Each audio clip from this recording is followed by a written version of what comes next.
Uh, which problem? Okay, well this one's quick. For 4 and 5, they ask you to write the balanced equation, and they give you like a visual of the molecules. I don't know if it's just my iPad, but it doesn't tell me what each molecule is. It doesn't have like a chart. Well, they're using the standard coloring scheme for these.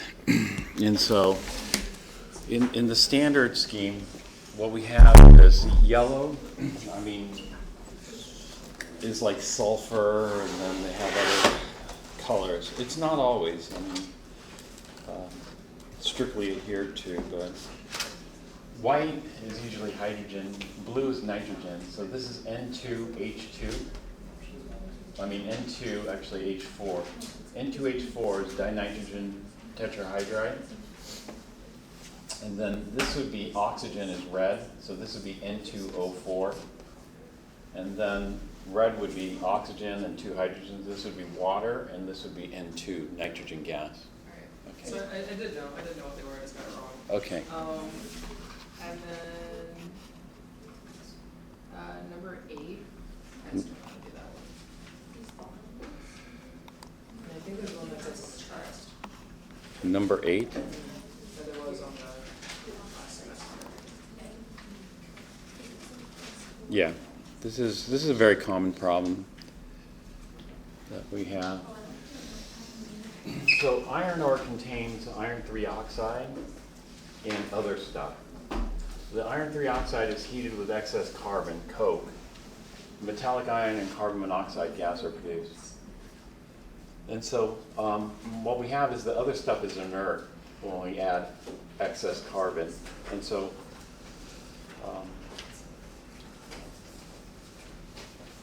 we just target the reaction to this. So iron ore is impure iron 3 oxide or rust. When iron 3 oxide is heated with an excess of carbon coke, metallic iron and carbon monoxide gas are produced. From a sample of ore weighing 920 kilograms, 522 kilograms of pure iron is obtained.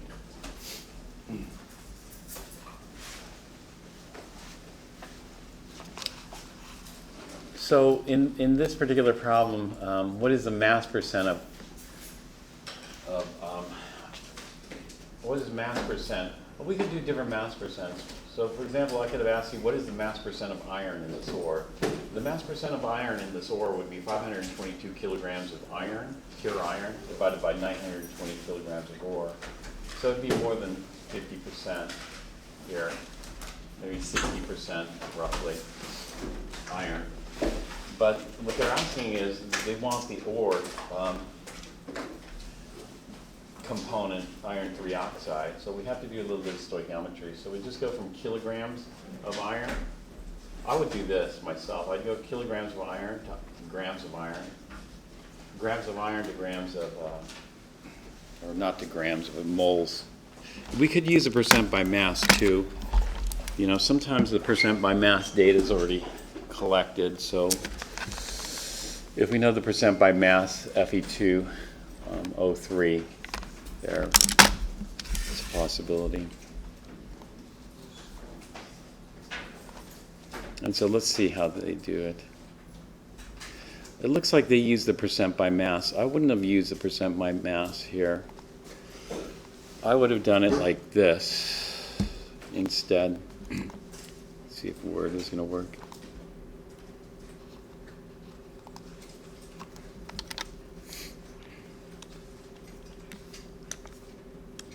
I would have just went 522 kilograms of pure iron, and then go to grams of iron to moles of iron. Moles of iron, then I would use the mole ratio of the formula to get moles of Fe2O3. The mole ratio here is that we have 1 mole of Fe2O3. This is from the formula. We're going to have 2 moles of Fe. So that's not from a balanced chemical equation, but it's just from the formula: 2 irons, 3 oxygens.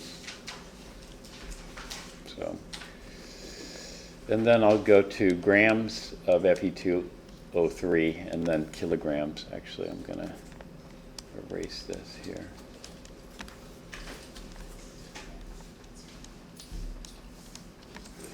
And so then the percent Fe2O3, we could do this all in one step, or we could do it in a couple of steps.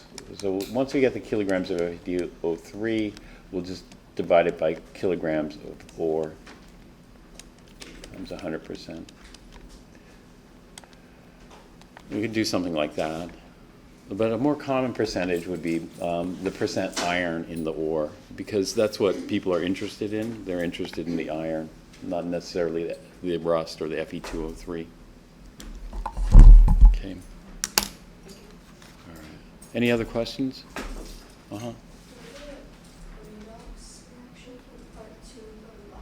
Mm-hmm.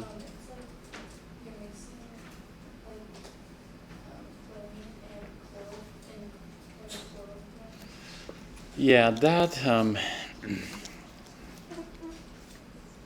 see.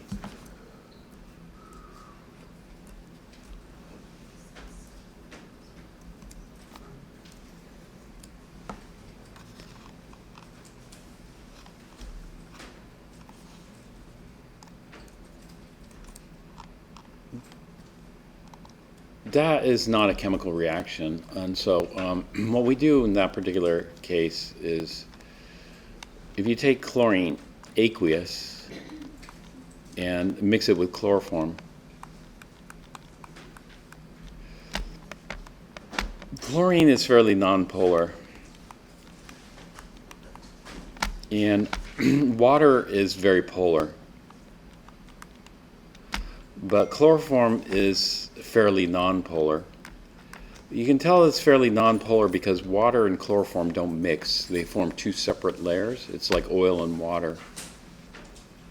Even though this, when we do the Lewis structure, this appears to be a polar molecule, quite polar, because when we do the Lewis structure, this has a tetrahedral structure to it.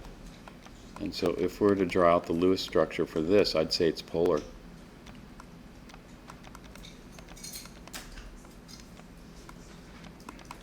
I'd say it's polar because we got bond dipoles pulling towards the chlorine, and the net molecular dipole should be down like this. So it looks polar. But when we mix it with water, they don't mix.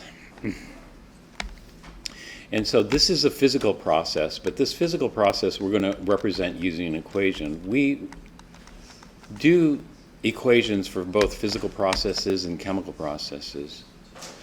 And so it looks polar, this molecule, but it is nonpolar. Just based on its observational behavior, it behaves as if it's nonpolar because it doesn't want to dissolve in water.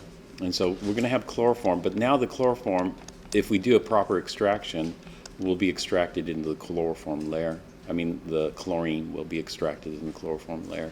So this is a physical process. It's called solvent extraction. In solvent extraction, you're taking the solute out of one solvent and extracting it into another solvent. And the other solvent it should be more soluble in. So chlorine, being nonpolar, is more soluble in chloroform than it is in water. We can't dissolve that much chlorine in water. Okay, so that brings up, what do you do in the reactions when you mix it? So for example, if we took chlorine plus potassium bromide plus chloroform. Chloroform is a liquid. Here, liquid, and so we'll write liquid there. Whereas these two are aqueous. What happens? And so when we have a reaction like this is a two-step process here. The first step is the chlorine is going to oxidize the two bromides. We could use the Charp method here, or we could use, probably the Charp method is fine. And then when we do this, the chlorine oxidizes the bromide, taking the electrons, and we end up with two chlorides and a bromine. We should talk about this in the lab.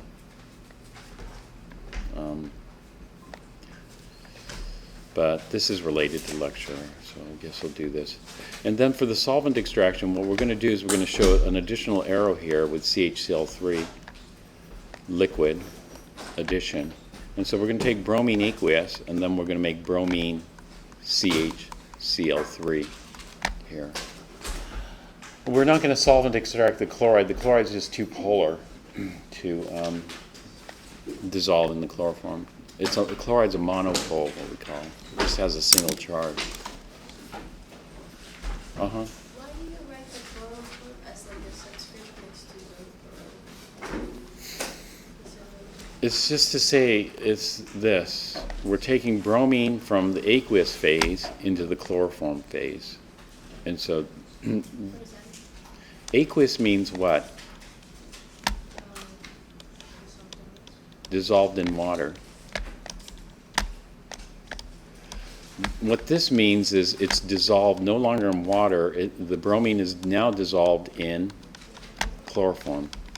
That's why we write the subscript there. Subscript tells us the state, and the state could be a mixture. Aqueous is a mixture. This is also a mixture. Who does that? So if it dissolves in chloroform, has to be in non-chloroform. It has to be non-polar to dissolve in chloroform. The solvent extraction is a very common technique. This is one of the first things you learn in organic chemistry lab is the solvent extraction. You have a special thing, which is very expensive. It's called a separatory funnel. Separatory funnel, you have that chloroform layer stuck at the bottom, but sometimes in organic lab, what we want is, we don't want it stuck at the bottom. We want to extract it.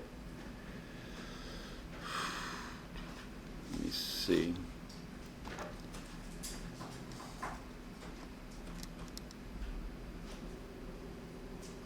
No, I'll just.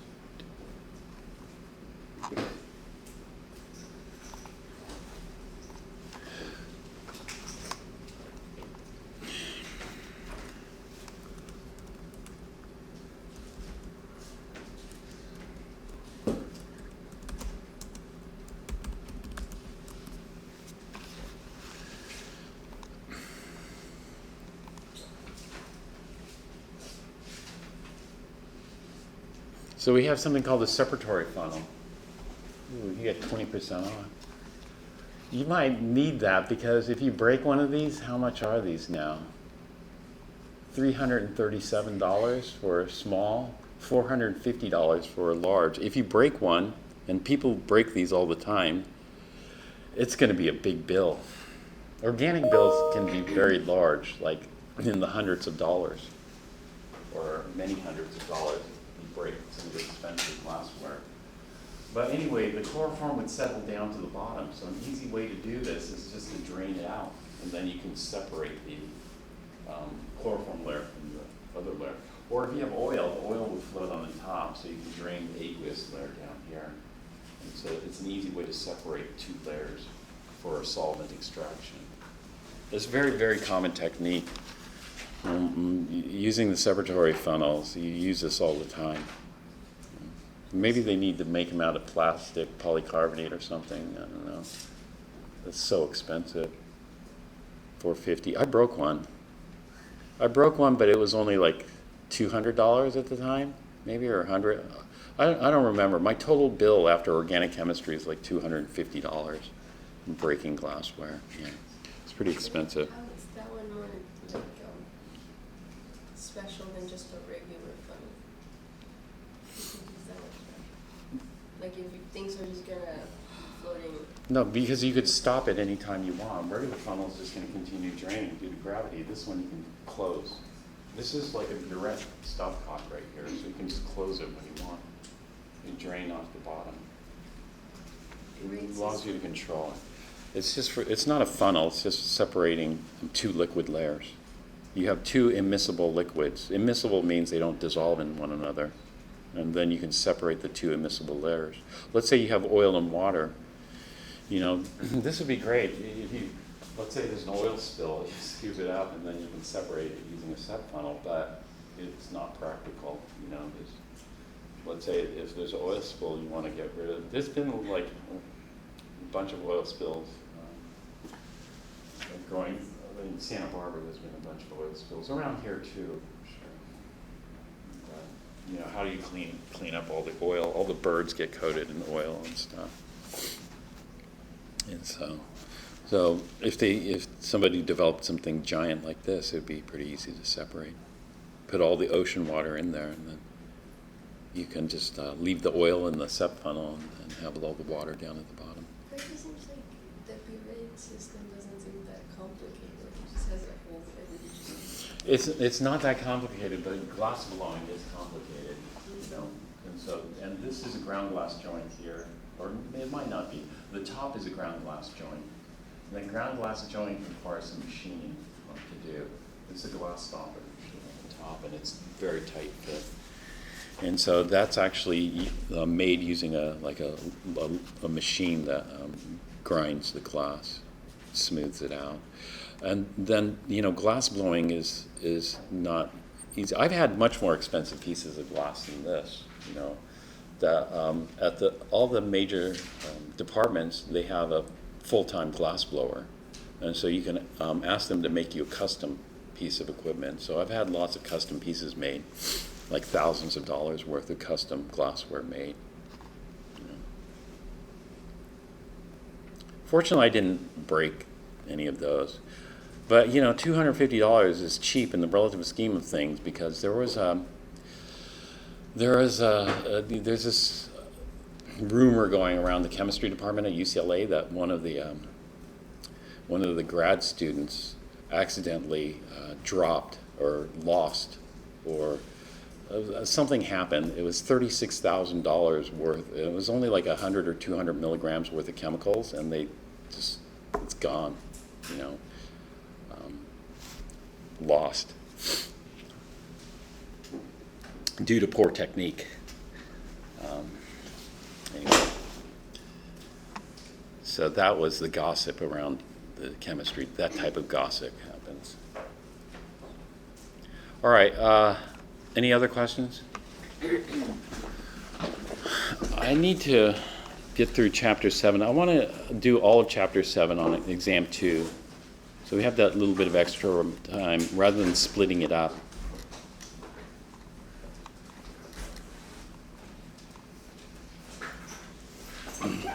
So we're talking about objects. You know, when we have an object, if you add energy or you remove energy, it just changes the temperature of the object. And how is the energy related to temperature? So that's what I want to talk about now.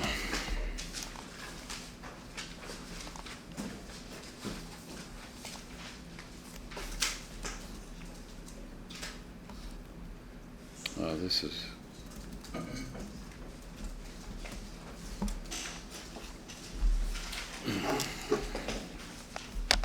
usually this is going to be whenever we think about temperature changes, we're thinking about changes in kinetic energy, and when we have exchange of energy in the form of kinetic energy, we call it heat. You know, either heating it up or cooling it down. It's all labeled heat, whether you warm it or cool it. And so the energy here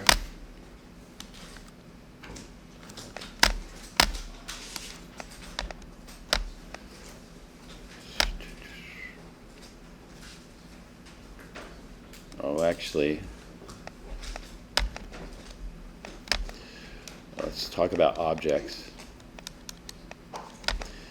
We're going to talk about energy in the form of heat, you know, which is given the symbol Q, is related to temperature by the specific heat or the heat capacity.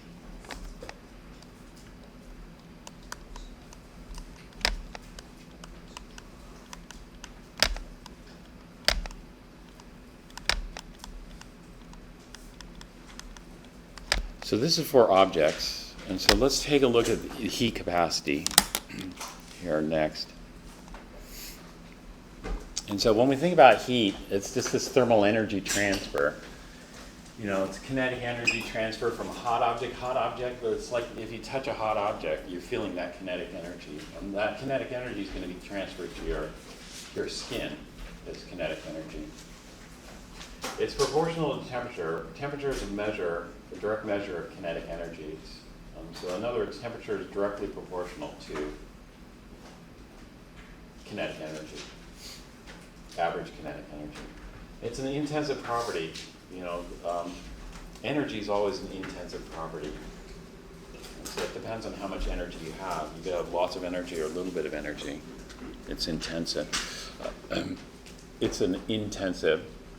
What does that mean, intensive property? Is it an intensive property? We're talking about thermal energy is not an intensive property. Thermal energy is an extensive property, right?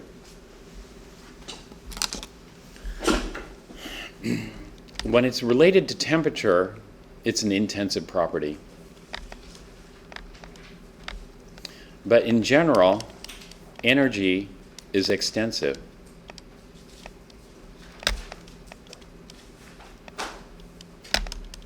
I mean, you can run out of energy. And so energy depends on the amount that you have.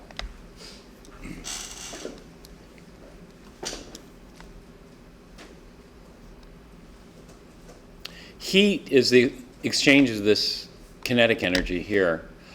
Work is different. We have different types of work that can be done. We could have mechanical work, like pushing an object over a distance, some force. Mechanical work. It could be sound, like pushing air molecules with some force. And so mechanical work could be like your car engine. It can do mechanical, if you have a car. Or a bicycle.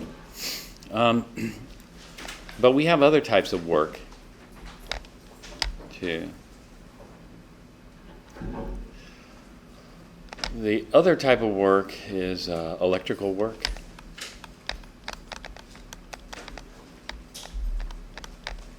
Etc. And so,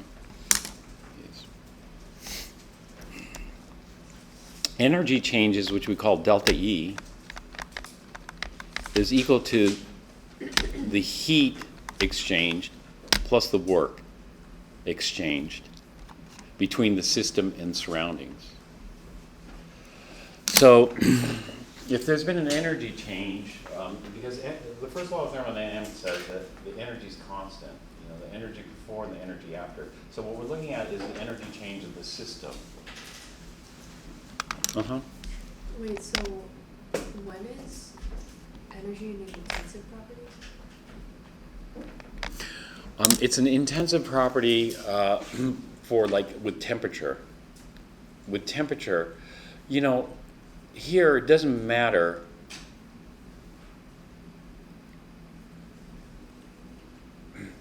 how big this room is or how small this room is. If it's at one temperature, let's say room temperature 25, it's colder than 25 today. But if it's at 25, then the average kinetic energy is an intensive property.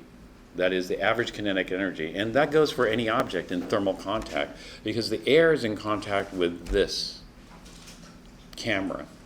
It's in contact with the countertops. It's in contact with everything. So if it's in thermal contact with that, then that means these must be at the same average kinetic energy as well. In other words, these must be at the same temperature. Now that's going to be a little hot. This might be a little hot because of the light. But otherwise, everything's at the same average kinetic energy. So the average kinetic energy and temperature will be an intensive property. And so what you could have is, you could have some water here. But energy is also extensive because it depends on how much water you have, and that's going to give you the total energy contained in this. So we'll talk about that next here. And so in general, we think of energy as being extensive, but when we're thinking about temperature, everything at the same temperature has the same average kinetic energy. And so in that respect, it doesn't matter how big or small the object is, it's going to have the same average kinetic energy. So then when is kinetic energy not When it's always, kinetic energy is thermal energy. So how come, like, in general, energy is extensive? Because it rents out? Let's say you need to put out a fire. Does it matter how much you use? How much water you use? Let's say if I want to put out a fire and I just use a drop of water, is that enough? And so in that respect, it's an extensive property. It's going to depend on how much water you use to extinguish the fire. Let's say you need to cool down. Let's say you need to cool down. There's a particular problem. I don't know if it's still, I don't think I assigned it as homework. Let's say you want to cool down the interior of your car. It's really hot. And so they have some alcohol spray that you can spray in there, and it cools things down a little bit as the alcohol evaporates. But does it matter how much alcohol you spray in the car for the evaporative cooling? Yeah, it matters. And so in that sense, it's extensive. Because the more you have, the more energy it can absorb. The same thing with water. If you want to cool something down with water, it depends on how much you have. You know, the more you have, the more you can cool down, basically. And so there it's extensive. And so thermal energy is going to be extensive. It depends on how much you have.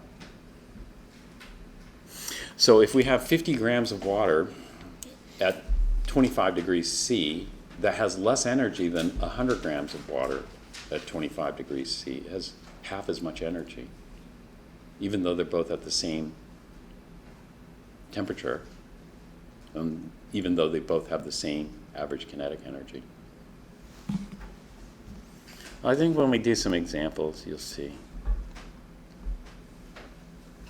These are the slides I just used. I would have organized these slides differently, but I'll just use it for the book because it follows the book pretty much. But internal energy is transferred between a system and its surroundings as a result of temperature difference. That's internal energy is heat is transferred. Anybody recall the symbol for internal energy from last time? No? Capital U. Is transferred between a system and its surroundings as a result of a temperature difference? I say can be transferred. It's not always transferred as a temperature difference. Internal energy can be transferred as heat. And so we can just summarize this. This just says internal energy, U, can be transferred as heat. Delta U.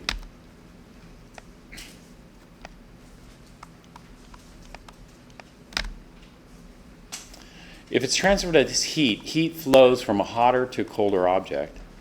The temperature can change, of course. Phase may also change. If phase changes, we don't call that. Do you see this isothermal process? Do you know what iso means? Same. Thermal means temperature in this context. And so phase may change an isothermal process. We call this the processes. All processes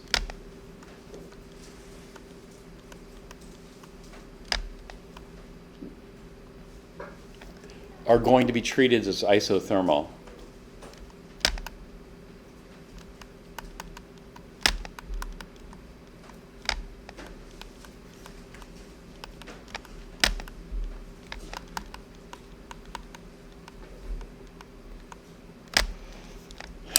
We do that to simplify the math. This makes the math easier.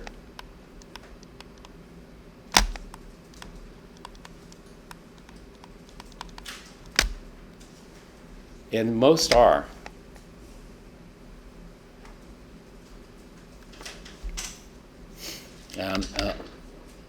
All processes are going to be treated as isothermal. Makes math easier. And some are already isothermal processes. So what isothermal means is that the temperature does not change.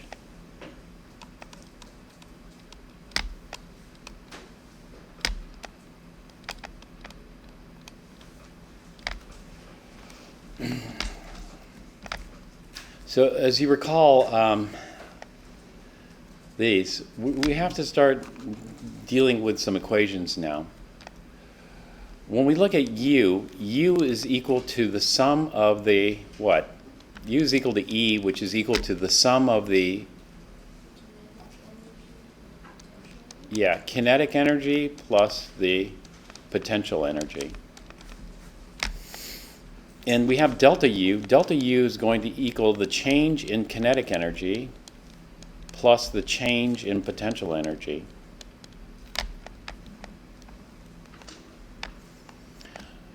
So if this is transferred as heat, and so basically it boils down to this. And so I'm going to summarize this slide as this. For objects, delta U is equal to delta E K, which is kinetic energy, plus delta PE, which is potential energy. For objects, what we do is we don't change the potential energy. That is, the delta PE is 0. So the only change is in kinetic energy here. And that change in kinetic energy is going to be manifested in the form of heat, Q. And the relationship between heat and temperature is given by this equation here. It's equal to the amount times C times delta T. This is the amount of object, usually in grams, sometimes in moles, sometimes in other units. C is called the heat capacity, and delta T is the change in temperature. So when we have an object, the potential energy doesn't change. The only change is the change in kinetic energy. This change in kinetic energy is going to be manifested as a change in temperature, and the relationship between energy and temperature is the heat capacity here. Heat capacities we can measure or we can calculate theoretically. I'm sorry? Amount. AMT is the amount of object. That's in EMT or AMP? AMT. How many objects? Amount of object in grams, moles, or number.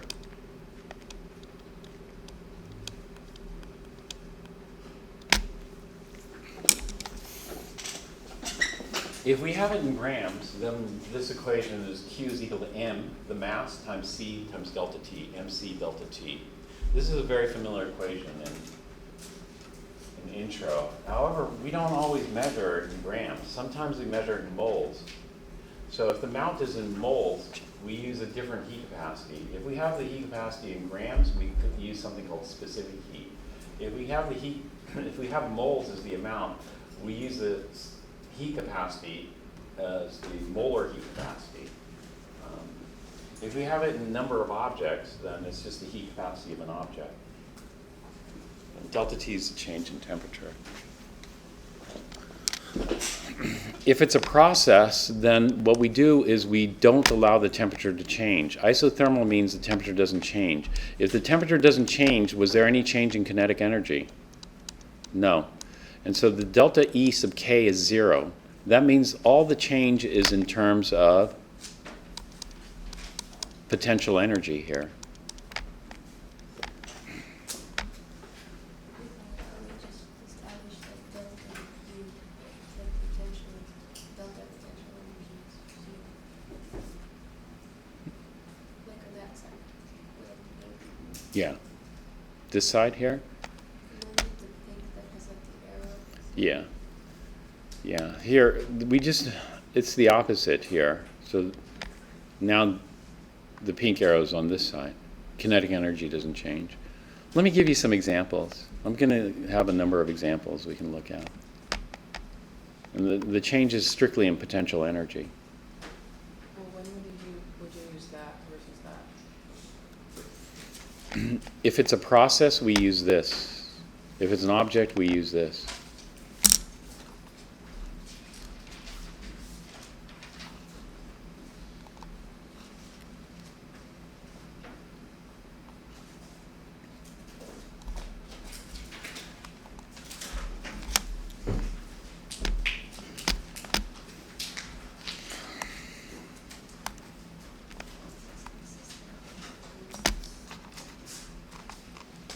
Energy is extensive, so we need amounts. So I forgot how much I had, 50.0 grams of water at 100 degrees C. So I have some kind of arbitrary internal energy scale here, U or E. And then I have my 50.0 grams of H2O liquid at 100 degrees C. All right, one thing, I can cool this down to room temperature. And so I'm going to get 50.0 grams of H2O liquid at 25 degrees C. So what happened there? What happened there is there's a change in internal energy. And so there's a delta U here. When we look at the delta U is equal to a change in kinetic energy plus a change in potential energy.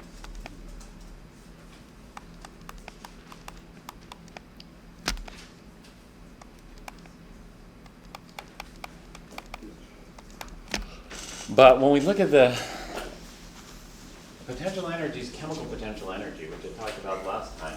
Was there any change in chemical potential energy here? No, because it's just still water. And so water is just water. And so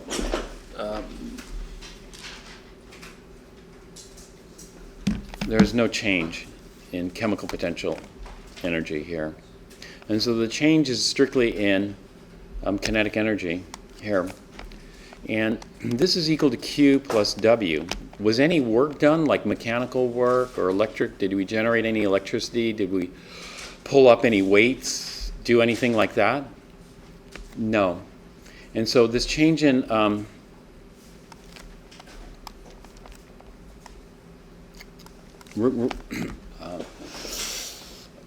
required zero work. There was no work done here. And so this change in internal energy is just equal to Q is equal to M C delta T. So we could figure out how much energy in heat or in delta U or delta EK we did, because delta U is equal to delta EK, which is equal to Q. And so one of the hard things about thermodynamics is keeping track of all these relationships, you know, and that's what makes thermodynamics difficult, because you have all these relationships. So the amount we can use in grams, so this is 50.0 grams, that's the amount.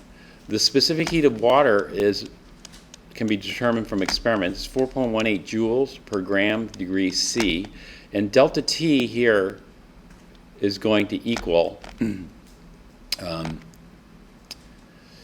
what is delta T? T final minus T initial. So T final is 25 degrees C minus T initial is 100 degrees C.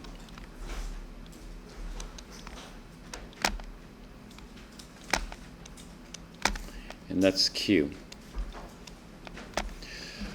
All right, so if we calculate it here,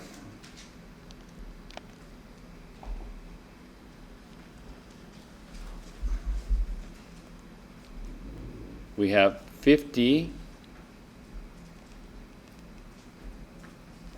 times 4.18 times 75. And that gives us minus 15,675 joules. You just got to make sure the units cancel out. Grams, degrees C cancels out. And then we just convert this into kilojoules. So minus 15.67 kilojoules here. Actually, we should only have 2 sig figs, sorry. This should be minus 16 kilojoules. We get 2 sig figs from because of the temperature change. It's only 2 sig figs. It's 75 degrees. Minus 16 kilojoules. All right, what happens if we add energy to water liquid water at 100 degrees C? When we add it, it's increasing energy here. And so we're going to end up with, do you know what we're going to end up with? 50.0 grams of H2O gas. When you boil water, does the temperature increase continuously or does it stay constant? It increases. Yes? Or it stays constant? It stays constant. So that's intensive. The boiling point of water is an intensive property. It doesn't matter if you boil a lot of water or a little bit of water, it's the same temperature. That's intensive. Extensive would depend on the amount. Here it doesn't depend on the amount.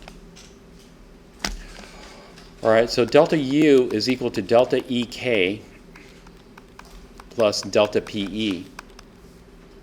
Was there any change in kinetic energy? We start off at 100 degrees C, we end at 100 degrees C. Was there any change in kinetic energy? No. All the change is potential energy. And is there really a change? It's still water, isn't it? But yeah, we have liquid water and we have steam. You know, steam, they say, has different potential energy. Steam.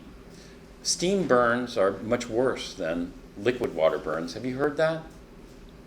Steam causes much more severe burns. And there's thermodynamic reason for that. It causes much more severe burns because when steam condenses, it releases a lot of energy. When you boil water, how long does it take to boil a pot of water?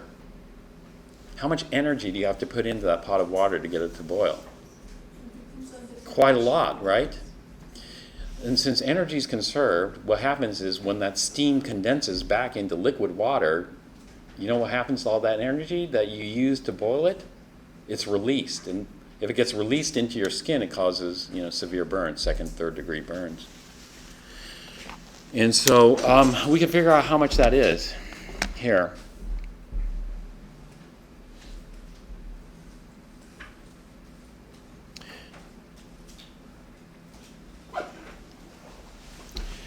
And so let's take a look. I have to use some data a little bit farther ahead.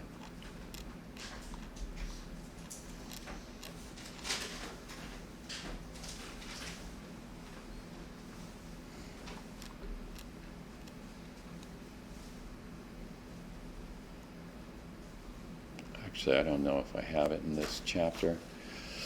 Doesn't look like I have it.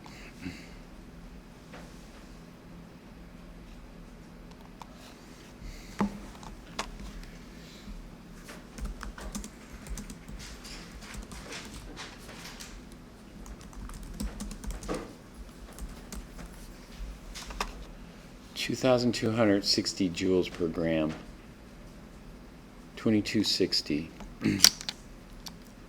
How much energy it costs to boil water is the amount times what we call, in this case, we're going to use something called the heat of vaporization.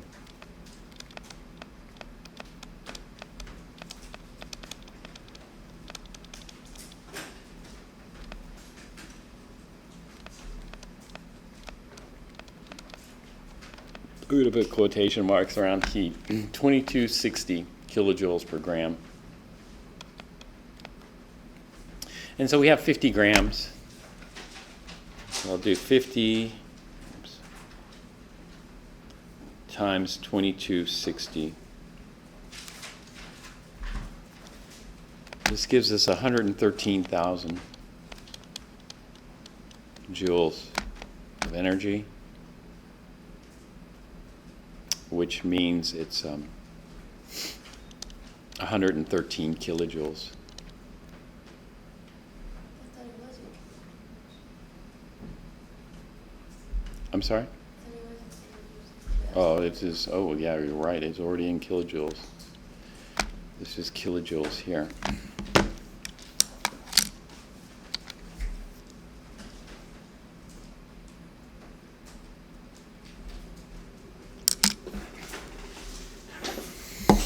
Okay, when the system gains energy, it's positive. When the system loses energy, it's negative.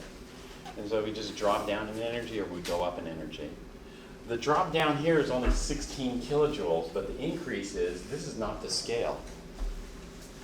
It's 113,000. So if we drop 16 down, we got to go up 113,000. So what I'm going to do is I'm going to split this because this is not to scale. This is actually, it would be way up, way up there in terms of energy. Do you see that? And so it's going to be much higher in energy. And so what we do is we handle this differently. Once we boil all the water, then that's it. We're done. However, once we cool the object here, we still have the object. It's just a colder object. But this is a process up here. The process has a finite lifetime. An object has like an infinite lifetime. And so this is the process. And the process is boiling. And once we finish boiling, there's nothing left. Down here, this is an object in which we cool the water. And we still have the object left down here. It's just colder.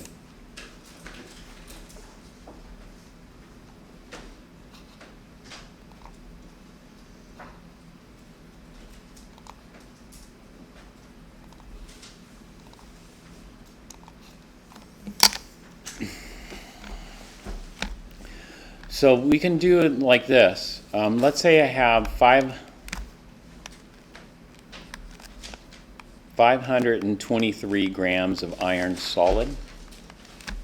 What would I want to know if I have some iron solid? I would want to know at what temperature this iron is.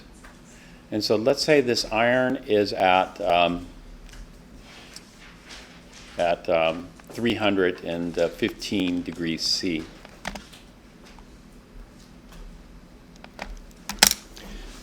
Then this iron has quite a bit of kinetic energy. Do you see that? It's pretty hot piece of iron. But does it have much potential energy? Well, no, it's just an piece of iron. Now, if there were oxygen around, then it has potential energy because what can happen to the iron? It can become oxidized. It can rust. And so if there's oxygen around, I'd worry about it. I'd worry about the potential energy here. But if it's just a piece of iron, then that's just an object. You know, nothing should happen to it chemically, as long as there's no air. And we can't assume that there's air there. And so here, we're still going to have 523 grams of iron. But let's say we cooled it down to room temperature at 25 degrees C. So this is an object. When we think about an object, then we think that the kinetic energy initial and the kinetic energy final are going to be different. But the potential energy initial and the potential energy final will be the same. So these are equal. These are not equal.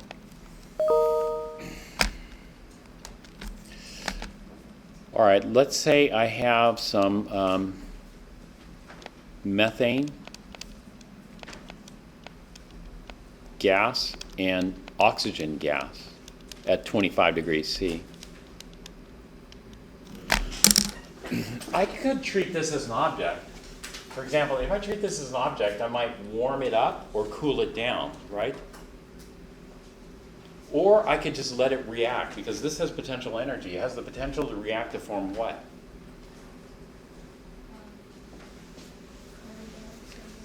Yeah, and so when you burn methane with oxygen, what happens? You get a flame, and the flame gets extremely hot. You know, how hot does it get? Well, you know, methane, they're different flames and they're different flame temperatures, and so it depends. You can get hotter or colder, but it gets very hot, like extremely hot, 800,000 degrees C. It gets extremely hot, but what we do is we wait for it to cool down. And so when methane combusts with oxygen, the temperature skyrockets, but what we do is we let it cool back down to 25 degrees C. So what we see is we just see the initial here and the final here. We're just going to bypass this whole thing. This whole thing is going to skyrocket in temperature, but it's not going to stay hot forever. And as it cools down, do you know what it does? It releases heat to the surroundings. So what we want to do is we want to figure out what is the maximum amount of heat that's released to the surroundings. If we want to know the maximum amount of heat that's released to the surroundings, then we got to let it cool all the way back down to the starting temperature. If it doesn't, then we haven't released all the heat. And some of that heat is contained. And so this is initial and final. This is a process here. And what we do is we do at the same temperature. So we allow it to cool, and we want to make sure the starting temperature and the ending temperature are equal. And so the initial temperature should equal the final temperature. But we don't care what the intermediate temperature was. The intermediate temperature could have skyrocketed. It's fine. The reason we do that is we don't want two equations. Because when we heat and cool objects, that's one equation. And then we have another equation for processes.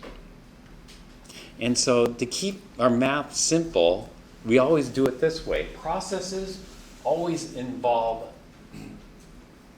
like isothermal, we call this isothermal scenarios. In other words, for processes, keep the temperature the same so we don't have to deal with the heat capacity of methane, the heat capacity of O2, the heat capacity of CO2, the heat capacity of water. We don't want to deal with that. So keep the temperature the same, and therefore it's going to be a lot easier to deal with our delta U. Our delta U here is only going to be a change in potential energy. Over here, our delta U is only a change in kinetic energy.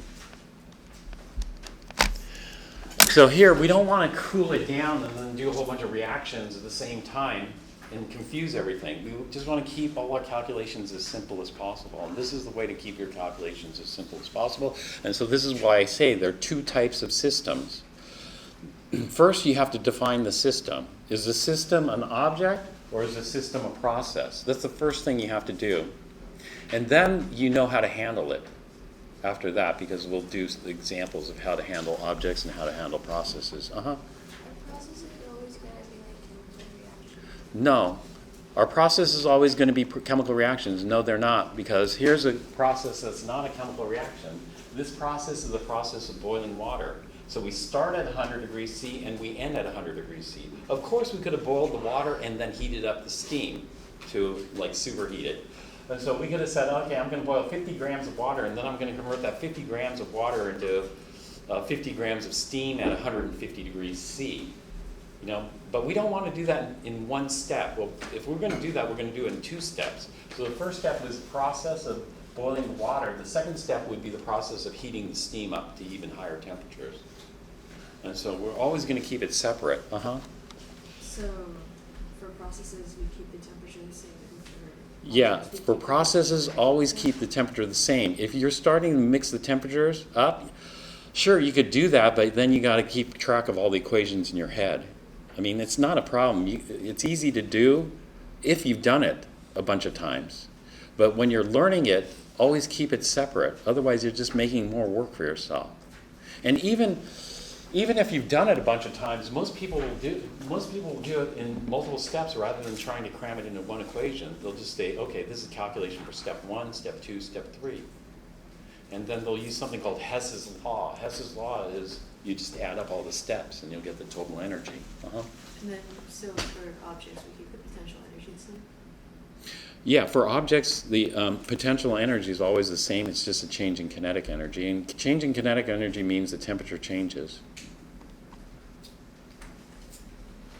I know you said that we're not like as interested because it would get kind of complicated on the like to what like temperature the reaction got to, but would it be important to know? Yeah, it's important to know, but you would treat it as two separate problems. One, you would dump all the energy.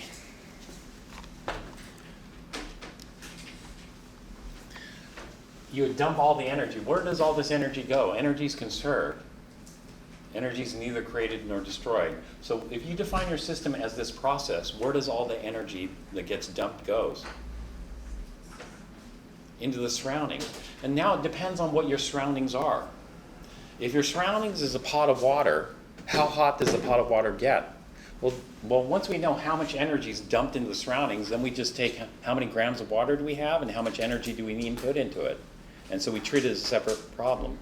If your surroundings is a room full of air, then how hot is the air going to get? And so all we need to know is the heat capacity or the specific heat of air, and then we can easily calculate it. So we treat it as two separate problems. Once we dump all the energy as much as we can from the potential, and then convert that into kinetic energy, but it depends on what the objects you're heating up are. That's how hot it's going to get, you know. And usually, in this case, it's like a Bunsen burner. You could figure it out. You know, you could figure it out because now the process is, once it's done burning, and we've released all the energy, then everything that remains is surroundings. So the CO2 and water used to be part of the system. Now it's part of the surroundings. So we figure out how much CO2, how much water, how much air, and then we can figure out what the temperature is going to be at the end. But we got to treat those separately. We don't treat them together, otherwise we get things that are too mixed up.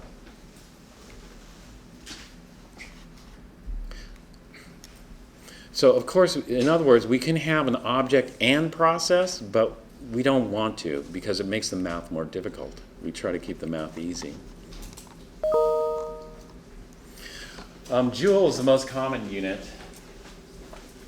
1 joule, you know, 1 joule is the amount of energy needed to lift 1 kilogram by 1 meter against the force of gravity. So that requires 1 joule of energy. 1 calorie, do you know how 1 calorie is defined?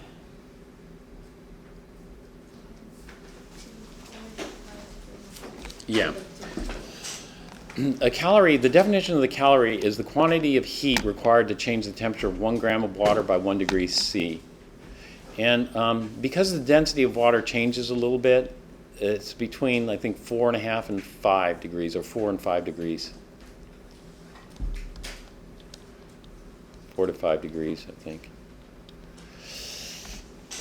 But it doesn't change much, so we just use it. You know, if you want the exact definition, that's it. And so it takes about 4 joules to equal 1 calorie. And so this is defined mechanically, and this is just defined as heating water. The transfer of kinetic energy.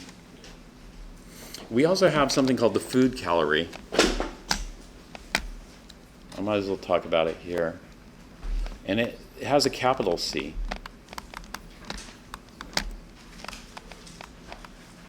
We use this for food, and it's equal to or defined as 1,000 chemical calories. So if you have a 1,000 calorie diet, then that's actually, that's 1,000 food calories. Well, if you have a 1,000 food calorie diet, that's 100,000 chemical calorie diet.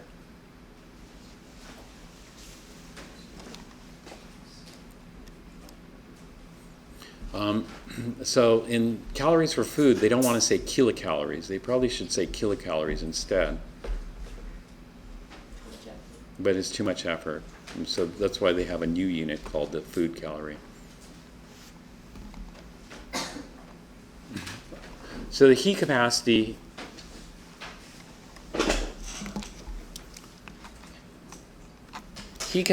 is the quantity of heat required to change the temperature of a system by 1 degree. But it depends on the system. And so this is this is the system here.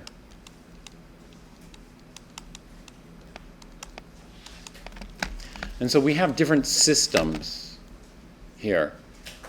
So C, the heat capacity, is the quantity of heat required to change. Let's say if it's by gram, then we'll have the mass, M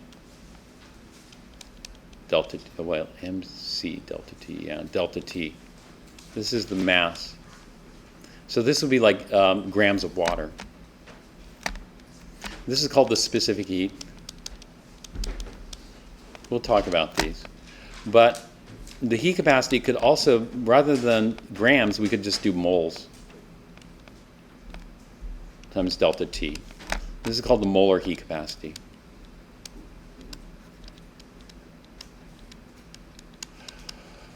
But let's say you have a brick wall. Do you want to weigh how many grams your brick wall weighs? No. Do you want to convert the number of bricks into moles of bricks? Whoever is going to use a mole of bricks. And so what we often do is we'll just say Q is equal to the object, like a brick, or mug. You know, if you have a mug, a coffee mug, you want to figure out, you know, how much heat your coffee mug absorbs. Then this would be Q per coffee mug times delta T. Let's say you have 10 coffee mugs. And so it'd be, 10 objects. Or let's say you have 1,000 bricks. Then this would be the Q per brick per delta T. So how much heat do you have to add to the brick to get the temperature to change? And so that would be the number of objects. So we could do that. And so this system here, what they're doing is they're calling the system an object here. And they're just saying per object here, but they didn't write it in here. But it's there. And so in other words, they're treating the system as an object.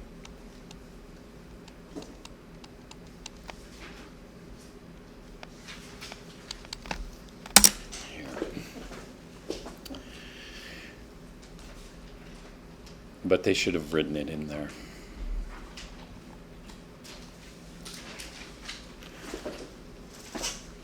So the molar heat capacity is given this symbol, C sub M. That M is kind of confusing because the M, is supposed to represent molar. And then P, you know what P represents? At constant pressure. The amount of heat, oddly enough, depends on if we do the reaction under constant pressure. Constant pressure would be like thinking in terms of Avogadro's. Remember Avogadro's? Versus constant volume. Constant volume would be in thinking in terms of Dalton's. And that's very important in thermodynamics. We need to know, are we doing this under constant pressure or constant volume? Because it makes a difference in the amount of heat you can get or require. And so that's the molar heat capacity. It's just per mole. And then we have the specific heat. The specific heat is the gram heat capacity per gram. And so this is given CP. Actually, there are other symbols that are used for specific heat. And then we have the heat capacity of the object. I should add that in here. The most common object we're going to use?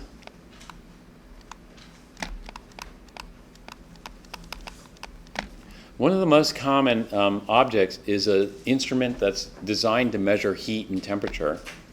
And that object is called a calorimeter. Calorimeter measures how many calories or how many joules it takes to increase the temperature. So there's a thermometer on the calorimeter that we can use. And so Q is equal to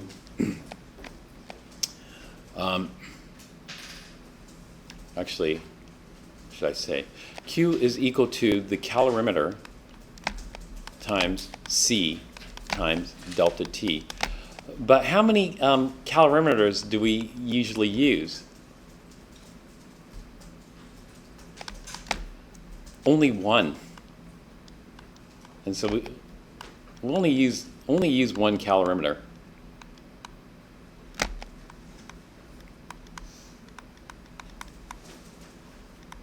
We don't use 2 calorimeters. It's like, how many thermometers do you use to measure the temperature of water? Usually just one, right? But if you put in 10 thermometers into your water, do you think that has the potential to change the temperature? Yeah, if the thermometer is a different temperature than your water, it could. But anyway, here we just use one, so this equation is often simplified into C delta T, since we only use one calorimeter. And so oftentimes you'll see this equation written like this. The amount is just 1. Q is equal to 1C delta T. And because we only ever use one object. Does that make sense?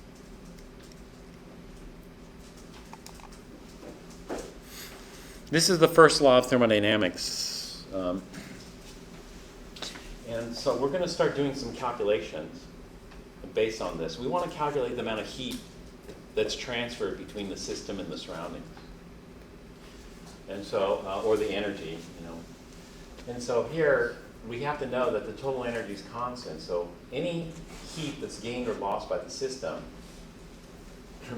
results in heat that's lost or gained, the opposite. And so the negative just means opposite charge, or not charge. This is not charge. Opposite direction. So if the system's positive, the surroundings will be negative. If the system's negative, the surroundings will be positive. And so it just has to be the opposite sign. That way they add up to 0. We also have the sign convention. So Q of the system is less than 0. That means heat was lost or gained. If it's negative, means it's lost. That means Q of the surroundings must be greater than 0. That means the surroundings must gain.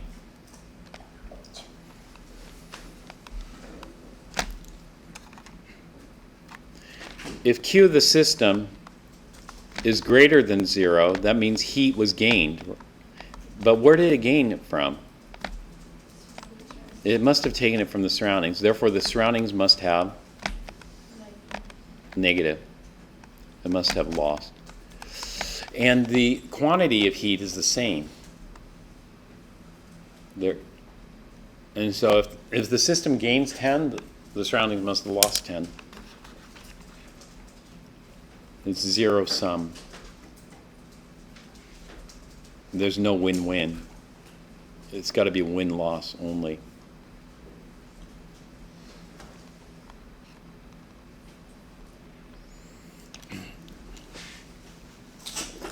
So what we're going to do is we're going to define our system. The system is going to be 150 grams of lead at 100 degrees C. Looks like that. That's what it looks like. It looks like the water is boiling, so this must be at 100 degrees C. We'll go 100.0 degrees C to get the right precision. And so this is our system.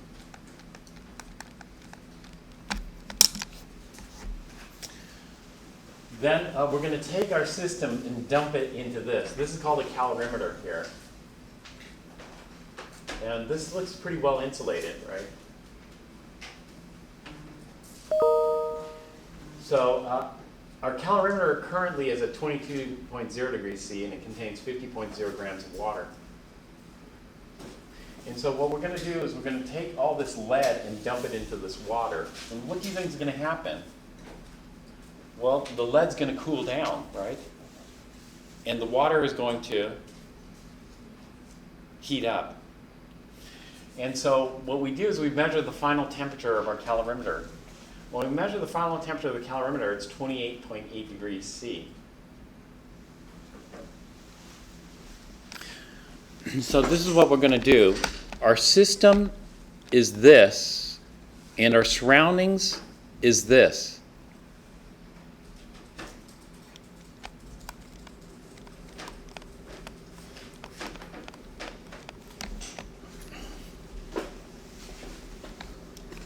So we're going to use the first law of thermodynamics. The first law of thermodynamics says that let me just do this here.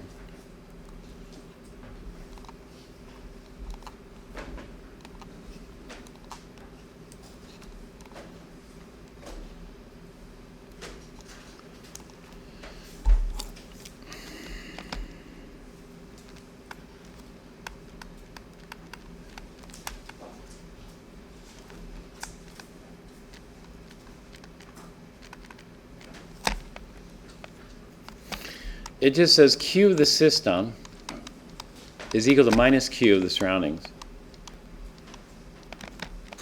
In this case, this is going to be minus Q of the calorimeter.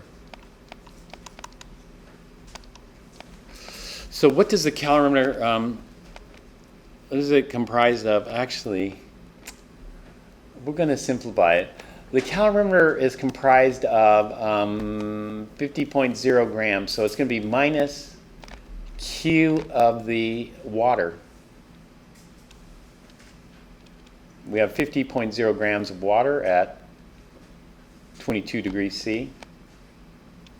What else is going to absorb energy?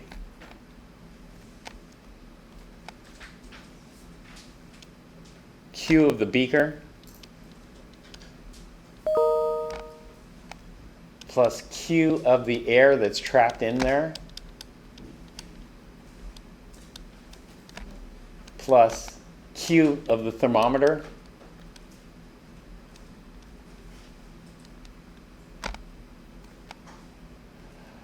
plus Q of the insulation. The insulation shouldn't absorb much energy. I mean, that's why it's insulation.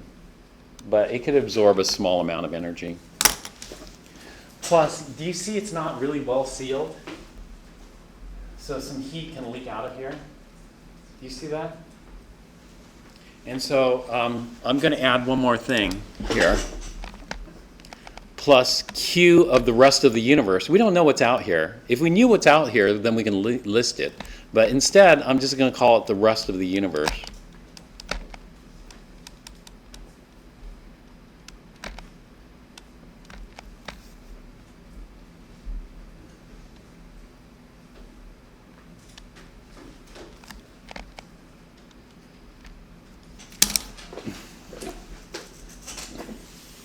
So what we do is we treat this whole thing as one object.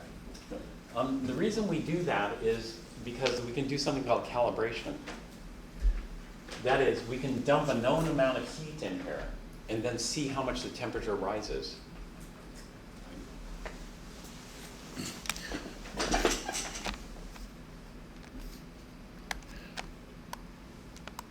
So Q of the calorimeter is equal to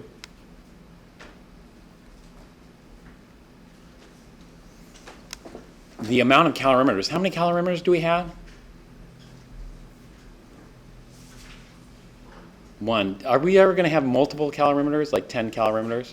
Never. And so what your book likes to do is just like to forget that it's just one. And so I'm not going to put in the amount here. It's 1 calorimeter times C of the calorimeter times delta T. So the first step is a calibration of the calorimeter. If we do a calibration, then C of the calorimeter is equal to Q over delta T. And so all we'll do is we'll dump in a known amount of heat. Let's say we put in 1,000 kilojoules and then measure the temperature change. And therefore, we could say that for every degree C temperature change, that's going to require this many kilojoules. Does that make sense? And therefore, if we have an unknown amount of heat and we see the temperature rise, okay, let's say the temperature rose by 10 degrees C, then we know it must have been 10 times the energy. And then we can figure out how much energy that is. Does that make sense? No? Yes? So in other words, we want to know, it's like a brick. The first thing is, if you have a brick and you want to know how much the temperature is going to change when it absorbs this much energy, then the first thing we do is calibrate it. So we'll take the brick and we'll heat it up with a known amount of energy and see how much the temperature change. Some bricks, the temperature changes very little. They absorb lots of heat. Other bricks, the temperature changes rapidly. They don't absorb much heat. It's like I don't know, like after sunset, you go to a brick wall, and do you feel the heat radiating off brick walls sometimes? That's because it's absorbed a lot of heat, during the daytime.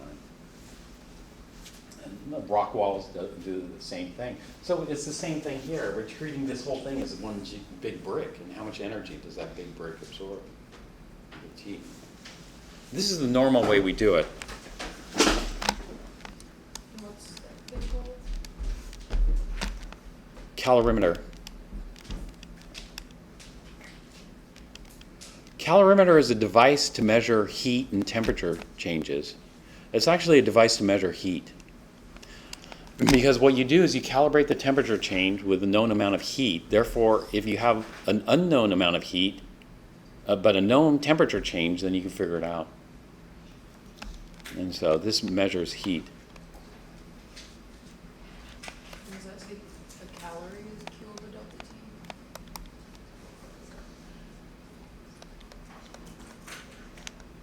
T? This is C of the calorie. This is the heat capacity of the calorimeter.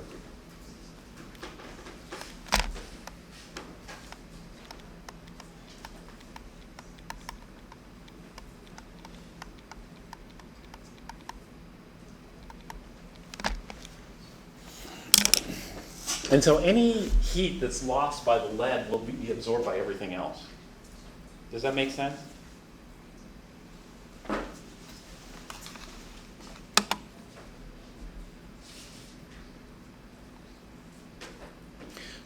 But we're going to make an assumption to make this problem simpler. To make this problem simpler, we're going to assume that the beaker doesn't absorb much heat. The air that's trapped in here doesn't absorb that much heat. The insulation doesn't absorb that much heat. And the thermometer doesn't absorb that much heat. And there's very little heat leaking out.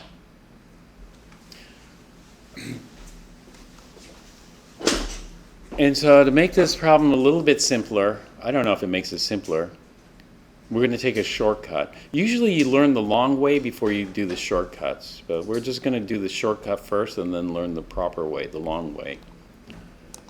I'd like to go the opposite, but I'm going to just follow along this. So we're going to assume the beaker,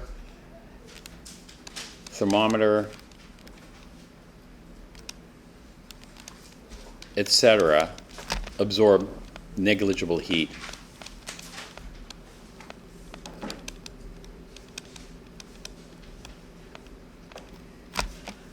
And only the water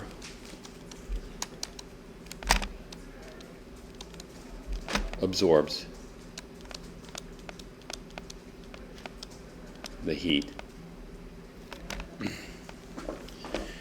And so that's going to simplify this into this. Q of our system, which is the lead cooling,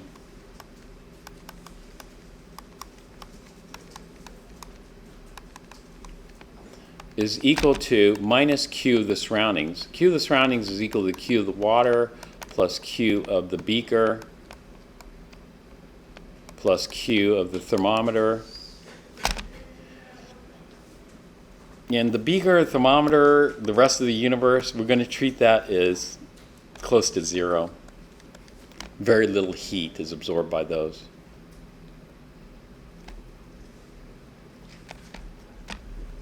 This is just to simplify the problem. Later on, we're not going to treat it like this. Just for this problem.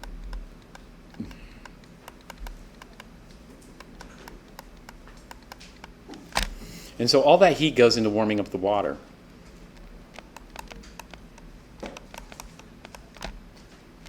So the lead cools, water warms.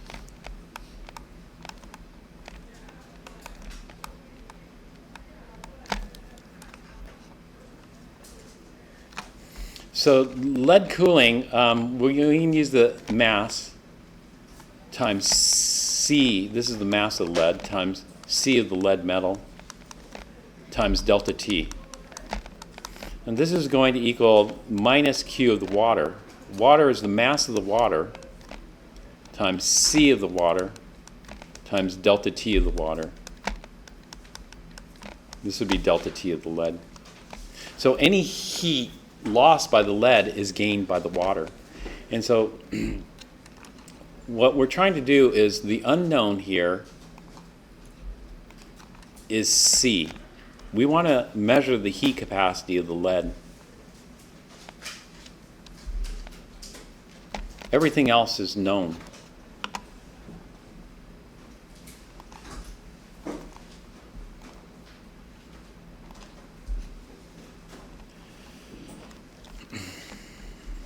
So I'm going to just plug in the numbers here. So we had how much lead? 150 grams of lead at 100 degrees C. Are we out? Time? Almost.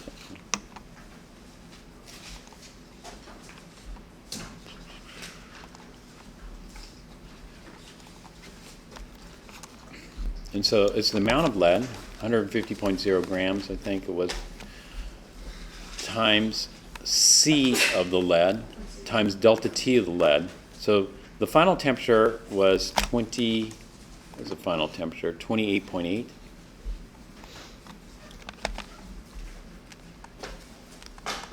Minus the initial temperature, which was 100.0 degrees C. This is equal to the amount of water, 50.0 grams of water. This is lead, this is water, times the specific heat of water, which is 4.184 joules per gram degree C, times delta T of the water. The water started at a different temperature, but the final temperature is the same, 28.8, but the initial temperature was 22.0. I recall. Yeah, 22.0. And that's our delta T degrees C. So we're going to solve for the heat, specific heat or the heat capacity of lead. And so let's go ahead and calculate it. Here.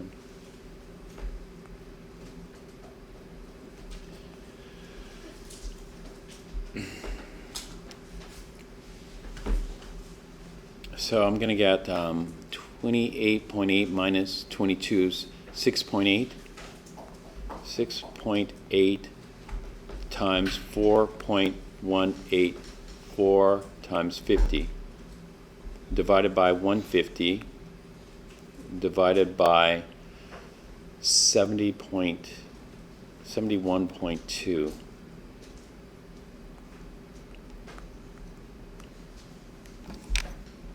I forgot my negative sign here. And I get a positive 0.133. See how many sig figs am I allowed? 3 sig figs, so I'll carry 1 extra. And the units here are going to be in joules per gram degree C. Joules per gram degree C. All the other units cancel out. And so much lower than water. So if something has a low heat capacity, it means it doesn't absorb much heat before the temperature rises. So lead gets hot fast. Water has a high heat capacity. Water gets hot slow, has to absorb a lot of energy. H2O has a very high heat capacity. H2O's high heat capacity is crucial for life, sustaining life on this planet. Maybe they have other solvents on other planets. But okay, I'll stop here then. Are we till 20 or 15? 15, yeah, sorry.